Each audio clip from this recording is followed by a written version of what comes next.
Ankleshwar national highway number 48 ઉપર overload truck ચાલકે steering ઉપર કાબુ ગુમાવતા ટ્રક ડિવાઈડર ઉપર ચડી ગઈ હતી. આ મામલે આરટીઓ વિભાગ દ્વારા ઓવરલોડ વાહનો સામે કાર્યવાહી કરવાની તેવી માંગ કરી છે.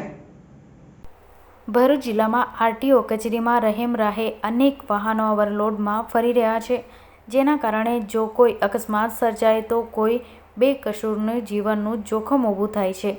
ત્યારે બુધવારના રોજ બપોરે 1 કલાકે ભરૂચ અને અંકલેશ્વરના નેશનલ હાઈવે પર GJ6 પાસિંગના ટ્રક ચાલક ઓવરલોડ રેતી ભરીને અંકલેશ્વર તરફ જઈ રહ્યો હતો.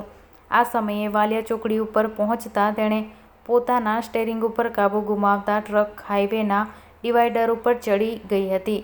આ ટ્રક એટલી હદે ઓવરલોડ હતી કે ટ્રકના પાછળના ટાયર એક્સેલ સાથે છૂટા પડી ગયા હતા. આ અકસ્માતમાં કોઈ જાનહાનિ નહીં નોંધાતા લોકોએ રાહતનો શ્વાસ લીધો હતો. પરંતુ જો આ ટ્રક ડિવાઈડર ઉપર સાથે નહીં અથડાઈ હોત તો અન્ય વાહન સાથે અથડાઈ તો મોટી દુર્ઘટના સર્જાવાની શક્યતાઓ રહેલી છે. જોકે અંતે ઉલ્લેખનીય છે કે આરટીઓ વિભાગના રહેમરાહે આવા અનેક વાહનો જિલ્લામાં ઓવરલોડ માલ ભરીને ફરી રહ્યા છે. ત્યારે આવા વાહન ચાલકો સામે આરટીઓ વિભાગ દ્વારા કાયદેસરની કાર્યવાહી કરાય તેવી લોક માંગ ઉઠી છે.